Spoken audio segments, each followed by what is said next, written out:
അങ്ങനെ പുതുവർഷത്തിലെ ആദ്യ ദിനമാണ്. നിങ്ങളിൽ മിക്കവർക്കും ഇതിനോടകം നിങ്ങൾ അറിഞ്ഞിട്ടുണ്ടാവും എൻ്റെ ജീവിതത്തിൽ ഈ പുതുവർഷത്തലേന്ന് ലഭിച്ച സന്തോഷ വാർത്ത. കഴിഞ്ഞ ഏതാണ്ട് 9 വർഷക്കാലത്തോളം ഇപ്പോൾ വരും എന്ന ഒരു പ്രതീക്ഷയായി മോഹിപ്പിച്ചിരുന്ന ഒരു രചന തായ്, അത് പുസ്തകമാകുന്നു എന്ന വാർത്ത. അതിന് ശ്രീ KP മുരളീധരൻ ആവിഷ്കരിച്ച അതിമനോഹരമായ, നെഞ്ചിൽ വന്നൊരു ഈറൻ വിരൽ കൊണ്ട് തൊടുന്ന അത്ര നമ്മളെ ടച്ച് ചെയ്യുന്ന കവർ.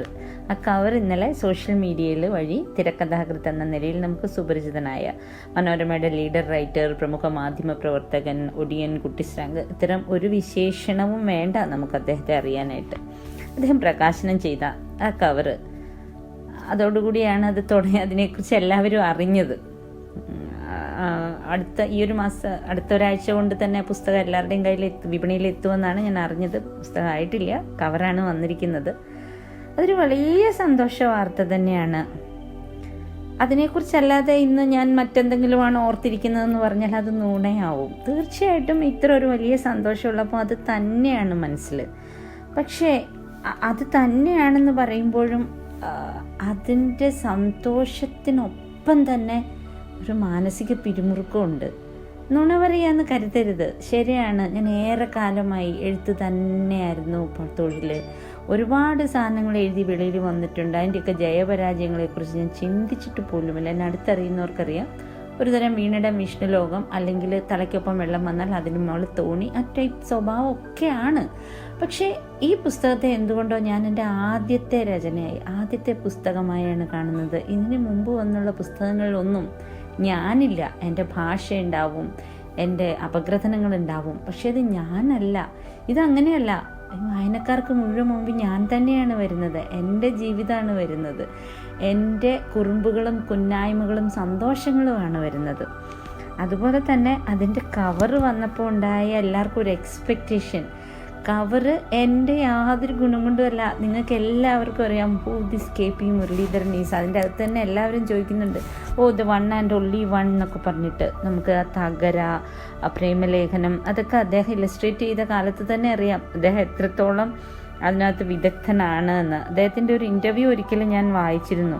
അതായത് ചെറുപ്പകാലം മുതൽ ക്ലേ മോഡലിങ്ങിന്, പെയിൻറ്റിങ്ങിന്, കാർട്ടൂണിനൊക്കെ സമ്മാനം കിട്ടി നടന്നിട്ട് പിന്നീട് ഡിഗ്രിക്ക് കോളേജ് ഓഫ് ഫൈൻ ആർട്സിൽ അഡ്മിഷൻ വെച്ചിട്ട് യഥാർത്ഥ ചിത്രകല എന്തെന്ന് പഠിക്കാനായി ഏറെക്കാലം അതിനായി നടന്ന് അങ്ങനെയുള്ള ഒരു മുരളീധരൻ്റെ ഏറ്റവും അദ്ദേഹം തന്നെ അതിലേക്ക് ലയിച്ച് വരച്ചതാണെന്ന് അദ്ദേഹം എന്നോട് പറയുകയുണ്ടായി ഞാൻ ഇന്നലെ കോണ്ടാക്ട് ചെയ്തപ്പോൾ.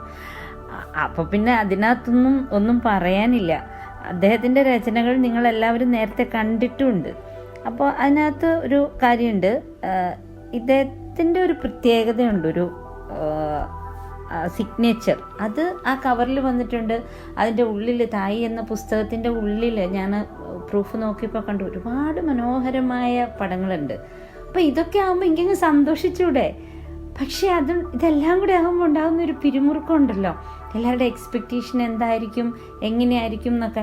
പുസ്തകത്തെക്കുറിച്ച് ഞാൻ കുറച്ചുകൂടെ കഴിഞ്ഞു പറയാം. ഇപ്പോൾ ഞാനിതിൻ്റെ കവറിനെ കുറിച്ചും ഇങ്ങനെ ഒരു കാര്യത്തിലേക്ക് നമ്മൾ കാലൂന്നുമ്പോൾ നിങ്ങൾക്ക് ഓരോരുത്തർക്കും ഉണ്ടാവും. എനിക്കിത് ഈ പുസ്തകമാണെങ്കിൽ നിങ്ങൾക്ക് ഓരോരുത്തർക്കും ഉണ്ടാവും.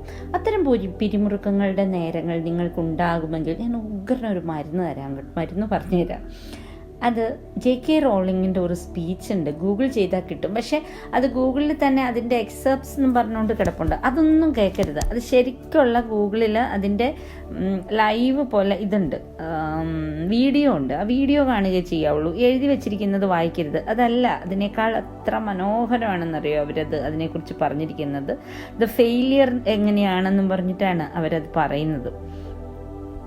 നിങ്ങൾക്കൊരു പരാജയം ഉണ്ടായാൽ, ഞാൻ പരാജയത്തെക്കുറിച്ചല്ല പറയുന്നത്, ഈ ബുക്ക് ഹിറ്റ് ആകുമായിരിക്കും, നിങ്ങളെല്ലാവരും ഇത് ഏറ്റെടുക്കും എന്നൊക്കെയുള്ള വിശ്വാസമുണ്ട്. പക്ഷേ നമ്മളെപ്പോഴും ഇതിനു മുമ്പുള്ള ഒരുപാട് എൻ്റെ ജീവിതത്തിലുണ്ടായ കഷ്ടങ്ങളുടെ ഒക്കെ കൂടി ഒരു ആകത്തുകയാണ് ഈ ബുക്ക്. അതിനെ നിങ്ങൾ എങ്ങനെയാണ് കാണുന്നത് എന്നതിനെക്കുറിച്ചാണ് JK റോളിംഗ് പറയുന്നത്. നിങ്ങൾക്കുണ്ടാകുന്ന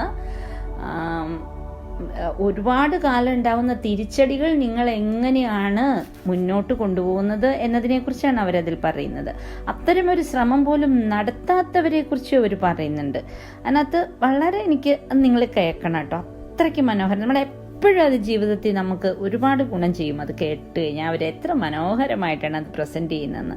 അപ്പോൾ അവർ പറയുന്നത് നമ്മുടെ ഇമാജിനേഷൻസ്, നമ്മൾ ഓരോ കാര്യത്തിലും അത് എഴുതുകയോ അല്ലെങ്കിൽ ആർട്ടിസ്റ്റിക്കോ ഒന്നുമല്ല, നമ്മുടെ ഭാവനയുണ്ടല്ലോ, കാര്യങ്ങൾ ഇങ്ങനെ അങ്ങനെ, ആ ഭാവന അതിൻ്റെ ഇരുളടഞ്ഞ വഴികളിൽ നമ്മൾ സഞ്ചരിക്കുമ്പോൾ നമ്മുടെ ഭാവനയിൽ നമ്മൾ ഉണ്ടാക്കുന്ന നമ്മുടെ ഒരു ലോകം, നമ്മുടെ എസ്കേപ്പ് റൂട്ട്, നമ്മുടെ പ്രൊജക്റ്റ് എല്ലാം നമ്മളെ ഒരുപാട് ഹെൽപ്പ് ചെയ്യും. അത് നിങ്ങൾക്ക് രണ്ട് തരത്തിൽ ജീവിക്കാം.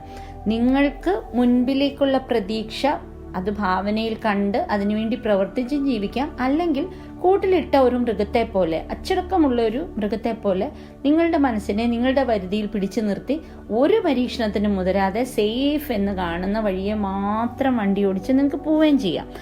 അങ്ങനെ ഉള്ളിൽ, പക്ഷെ അങ്ങനെ ഇടുമ്പോഴും നിങ്ങൾ അറിയാഞ്ഞാണ് നിങ്ങളുടെ ഉള്ളിൽ വളരെയധികം മോഹങ്ങൾ, നിങ്ങൾ വളരെ ട്രെയിൻഡായിട്ട് ചെയ്തിരിക്കുന്ന ഒരുപാട് കാര്യങ്ങൾ നിങ്ങൾ കട്ടേൽ ചെയ്യുന്നുണ്ട്. That you have A job, നിങ്ങൾക്ക് നല്ലൊരു ജോലി ഉണ്ട്, നിങ്ങൾക്ക് പെൻഷൻ കിട്ടും. അവർ തന്നെ പറയുന്നുണ്ട്, ഇവർക്ക് പഠിക്കണമെന്ന് ഇംഗ്ലീഷ് ലിറ്ററേച്ചർ പഠിക്കാൻ പറഞ്ഞപ്പം വീട്ടുകാർ പറഞ്ഞു അതും പഠിച്ചുകൊണ്ടിരുന്നോ, നിനക്ക് ഒരിക്കലും ഒരു പെൻഷനുള്ള ജോലി പോലും കിട്ടില്ല, അങ്ങനെ നടന്നു എന്ന് പറഞ്ഞിട്ട്. അത് തന്നെ പറയുന്നുണ്ട്, ഞാൻ എടുത്ത വഴികളിൽ കൂടി ആദ്യം എന്നെ തേടിയെത്തത് ദാരിദ്ര്യമാണ്. No way we can romanticize this. നമുക്ക് കാൽപ്പനിക ഭംഗിയോടെ ഒന്നും ദാരിദ്ര്യത്തിനെ കാണാനേ പറ്റില്ല എന്നവർ പറയുന്നുണ്ട്. ദാരിദ്ര്യം എന്ന് പറയുന്നത് കേമമാണെന്ന് പറയുന്ന ഒരു ഫിലോസഫി അവർക്കറിയില്ല. അത് നമ്മുടെ ഇന്ത്യൻ ഫിലോസഫിയിലുണ്ട് സ്വാഭാവികമായും. എല്ലാം ഉപേക്ഷിച്ച് നടക്കുന്ന മുനിവര്യന്മാർ, യാതൊന്നും എനിക്കില്ല എന്ന് പറയുന്ന ബ്രാഹ്മണ അത്തരം മഹർഷി ആൾക്കാർ. പക്ഷെ നമ്മൾ സാധാരണ ജീവികൾക്ക് അത് കുറച്ച് ബുദ്ധിമുട്ടാണെന്ന് തന്നെ അവർ പറയുന്നുണ്ട്.